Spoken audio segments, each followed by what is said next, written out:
So I like it. Now I'm gonna make everyone call me direct, even in the States. Love it, love it. Let's have John Bueno of kumagkao.com to ask the next question. Hi, good afternoon, guys, from where I am, and good morning to you. Are you I in think. Palawan or Boracay or I know, I'm something? just in a ship. Well, my first question is actually for Eva. Of course, making this film about immigration and all, I'm sure you've have you had your share of like problems with racism, and where and what happened, and how do you put a stop to racism? Well, in my question, I will also cure cancer. No, they're look, I will say this. I will say this. I have experienced racism. Absolutely, I have, because I'm a young woman of color. Mhm. And racist people who will just get very mad about that I'm a successful and confident young woman of color. They get very upset about that. Oh. However, I realize my place as an Asian American when it comes to looking at the actual reality of how racism affects me and how racism affects my Black brothers and sisters. I understand where I fall in the line of stereotypes and prejudices and racial injustice. However, I don't feel fear when I walk on the street of getting shot if a police officer asks me to put my hands up and I comply. I don't have that fear. So my suggestion for people who choose ignorance and hatred rather than empathy and a basic foundation of kindness would be to understand, especially here in the United States, but all over the place, that you are not the center of the universe. In fact, you are a very small speck of the universe who's been granted superpowers and has an opportunity and is given blessings and gifts and talents to change the world for the better. So people who are racist and people who choose to sit and get stuck on the wrong side of history, to look at people with different color skin or slanty eyes, as I've been called, and look at them and say, I am better than you, they have obviously chosen the weaker and ignorant and hateful and destructive side of humanity. Unfortunately, in the United States, people get confused with being racist and being a patriot. I don't think that if our founding fathers were to look at what's happening now with the Black genocide that's going on in the world right now from people who have sworn oaths to protect and defend, I think they'd be very disappointed in what their country that they worked very hard on has turned out to be. So my suggestion would be to, even for me, have tough conversations with yourself and educate yourself on the history of where you're living, the history of the city, the specific location and who your friends are. And, you know, this is, if I were to say anything, this is a time right now with this inauguration and everything happening in the world with this pandemic, to really challenge the person that you would like to be and the person who you were before, because we have choices. We're given choices every day. Do I want to choose fear or do I want to choose love today?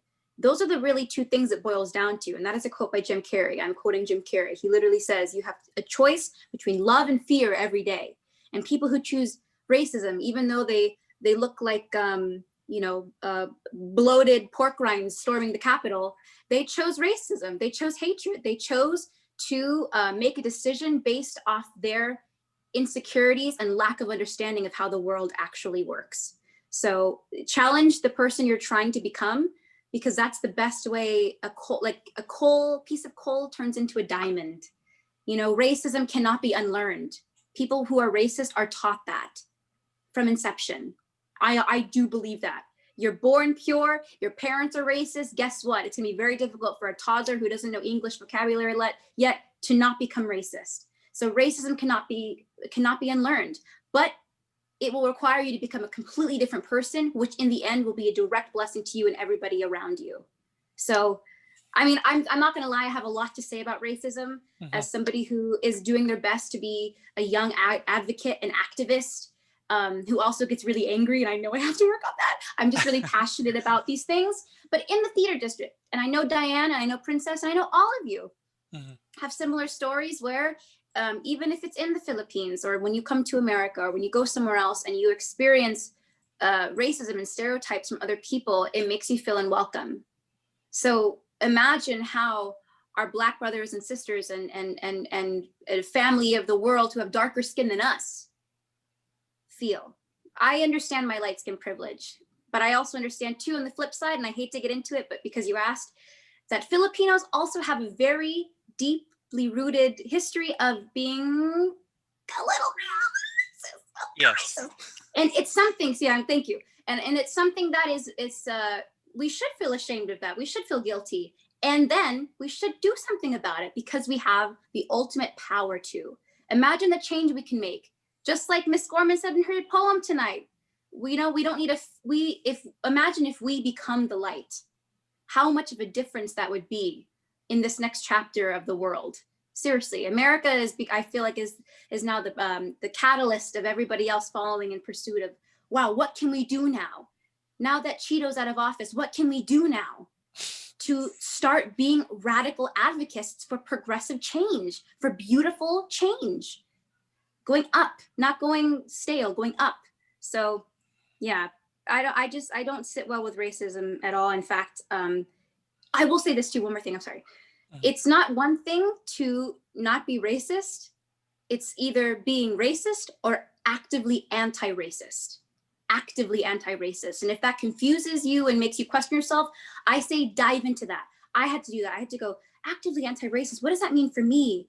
Oh man, maybe I should really be extremely aware of how I ask questions or who I'm asking questions to, being empathetic. Say, maybe if I was a Black woman right now who just saw that Sandra Bland had been murdered, maybe I don't want to be asked questions about, being empathetic and understanding that people are in pain right now. And it's not Black people's job to cure racism. It's a collectiveness of the world. In fact, if anything, Asians, we're the majority of the world. We're what, like 60% Asians of the world? Like, we're not a minority, we're the majority. And we can have a huge impact on how our people become leaders of being actively anti-racist. Now I'm done. Thank you so much. I talk a lot. And I would like to vote you for I would like to actually vote you for the next election, just because of that answer. But I've read the reviews for Yellow Rose also, Eva. A lot of people are actually, hoping for like an Academy Award nod for your performance in this film. Is that something that you would like to achieve, like in the year or so? I would like to achieve that as much as I'd like to achieve the lottery. It's not up to me. It's up to a higher power. If $1.5 million comes my way, I wouldn't be mad. If an Academy Award nomination comes my way, I will not be mad. I'll be very grateful. There's very few things that can disappoint someone when you live a life of gratitude a day. I understand though that it's not in my hands. So thankfully the hard work of the film has already been done in production and post-production. So we stamped that off when we started screening it to the public. So it's in the universe's hand. It's in God's hands now. But that'd be awesome. It'd be nice to have something like that. I don't know, mainly because I'm unemployed and I think it would help me get more jobs. All right, thank you, Eva. Thank you so much. Thank All you. right, about the film, Direct Diane, and being like the screenwriter of this film. I know that like culturally it's been passed on to you, like the song Dahil Sayo you were mentioning earlier. What was like the conscious choice about this song? And because this is, if you're like a Filipino living in the Philippines, you kind of know that this song is actually a little Marcos centric. Is that something that you've thought about prior to actually choosing the song? No, I mean, it's a very personal thing in that, as I mentioned before, that my parents sang it to me. It's a sentimental, I definitely didn't have more meaning to it than just the sentimentality of it. I also think it's a beautiful song. At one point in the script, I had Rose sing it in country style with English lyrics, meaning that it would somehow bring together both of the cultural sides of herself. But in the end, it's really just used as a lullaby. And one thing I will say, I don't translate any of the Tagalog in the English version, which was intentional, because I just wanted people to feel the song's intention more than read the lyrics. But also, the minute you put subtitles, which is not answering your question, but the minute you put subtitles in a film that's about being American, it separates the idea that we are Americans. So that was the other reason I didn't subtitle it. But I think the meaning of the song was just strictly from a sentimental memory of my own. But I don't, I'm not as familiar with the meaning of it in the Philippines. Because this was actually popularized by then Imelda Marcos, Yes, I who know. actually usually sings it in events, all of her events actually. But anyway, I'm gonna ask you That's like what I mean. more That is not the reason. a more business inclined question. Was there like any hesitation on your part to actually showcase this now, because it's the pandemic, and this would probably be like gladly more nicer if it was shown on theaters rather than on digital? Is that something that you thought of prior to releasing this film? Yes, we actually did have, we're one of the few films of 2020 that was released theatrically. We showed in 900 theaters across the United States and Canada, and which is considered a wide release.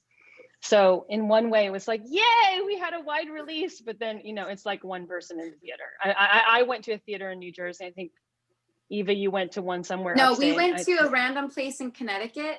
In Connecticut. And we were the only ones in the theater. It was amazing. Yeah. So that was not great. But people did see it. And during our first 2 weeks, I believe we were the #1 independent film in the box office, even with these crazy, horrible times. But as a filmmaker, your dream is to see it projected. And I won't lie, when I went to the Jersey theater and seeing it with the popcorn, I don't know about you, I've never heard you talk about it. It's just like, that's what a movie is. That's what, and it breaks my heart because we were so looking forward to premiere this in the Philippines and have the red carpet and invite Eva over and show her the Philippines and introduce her. And that, to me, is my biggest regret, is more than even our US release. I really was looking forward to the Philippine release and seeing it in theaters there. But, we were released in the States digitally about a month ago. So that's kind of when I think most people started to watch the film. So Sony was really good about, as a company, as a studio, they wanted to protect the theatrical experience as much as they could. They wanted to preserve the relationships with the theaters, and as much as they could, without encouraging people to get, to be harmed or to expose them to COVID, wanted to give us a theatrical. And I definitely shot the film to be shown on a big screen. We shot, those of you who are in the film nerds, we shot anamorphic. We shot with vintage Kowa anamorphic lenses. So it was intended to be seen in this big screen. So, but I'm happy with the digital release. We're doing pretty good.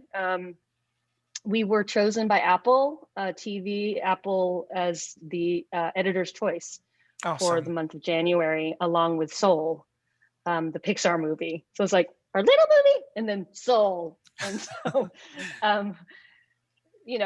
they're particularly really championing us. So, and people are always sending me screenshots like, oh, your film was recommended on my TV.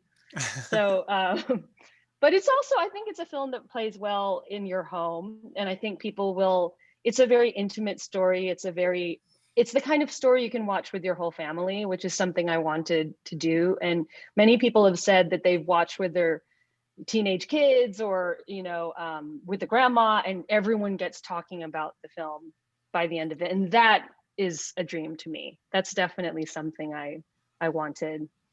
I actually have like a lot of questions more, but uh, your film is actually going to be showcased on KTX, which is like the top streaming platform right now in the Philippines for paid viewing. Fantastic. Um, if that happens, what would you like the Filipinos to look at when they see Rose per se? Why was she actually a little weak, not like a powerful, feisty woman that she is?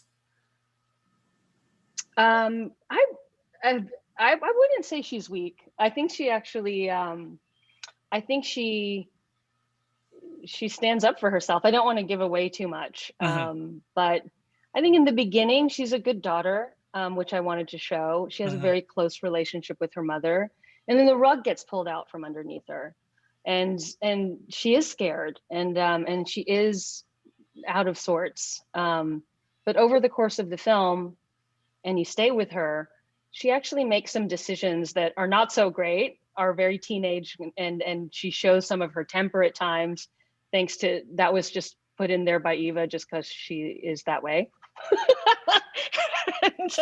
and but it's, you know, a typical teenager, the hormones rage and you start yelling at your mom, and then Hmm. you make dumb decisions, and then by the end she makes a pretty bold decision that not a lot of 17-year-olds would make, um, and not a lot of 17-year-old kids would weather this horrible thing the way she does. Not so elegantly, a little bit rough around the edges, but ultimately you're proud of her and you root for her. Um, so it's funny because one of the only notes I got when we showed an early rough cut uh, was someone said, "Why does she have to be so mean?" And I was like, "What?" May I say something about, because I understand why you say why she's weak, because in comparison to the immigration side Yeah. of the United States, she Mm. is weak. She is nothing to them. She is a piece of Mm. lint on the floor that they can go, and then all of a sudden her life's ruined. Just like what happened to Princess's That's true. character. I mean, if you really look at it, Princess's character, and I will just say, I would be the happiest girl in the world if all of my next projects involved Princess. She is an actress that is, I wish I had more time with her. But the way that she gave you Priscilla Hmm. was strong. She was strong. She was a strong mother. She's a single, strong mother. And yet, in the eyes of the American immigration system at the time, she was still weak. You saw her in the detention center, you Yes. know, being N95, get up, get up, get up. Where are we going? Get up.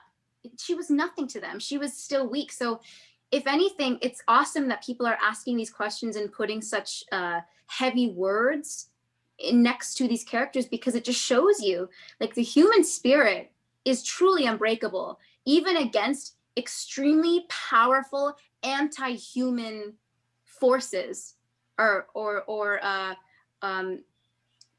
you know, systematic ways of working that are being enforced by people in power, who, by the way, the person who placed that, as Diane was saying before, who thankfully we never have to talk about again unless we're really bored, he did that out of what I was saying before, ignorance and hate, and being unempathetic to what it was like, ironically, because his wife is not immigrant. But Princess's character was strong. She was, you know, Rose, to be honest, could never be that strong, in my opinion. Princess's character knew that Rose had passions, but she was like, I need to say what I need to say in order for you to be safe, because I love you. That's what a strong mother does.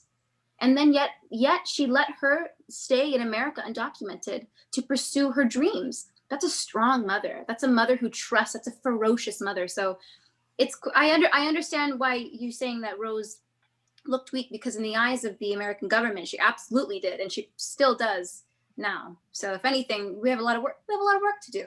All right. With that question, I'd like to ask Miss Princess Punzalan. We've seen your wonderful performance as a character actress.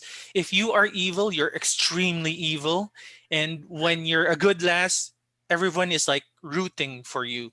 What's the secret to this process, do you think? Um, in everything I do, I try to really pull out some real memories, like real people, real characters that who were involved in my life. Like if I was supposed to be mean, I try to pull memory from the abusive people that who have hurt me in the past, and I just try to mirror and try to be like them. And now, as a mother, I have so much love and desire to protect my own daughter. And that's where I pulled this, the feelings of how to become really Priscilla, how to be Priscilla. So in all of the things that I do, I always try to pull a real person, a real character who was involved in my life. Mhm. So I just try to be real in as much as I can. All right. Thank you so much, guys. Thank Thank you, you, John. John.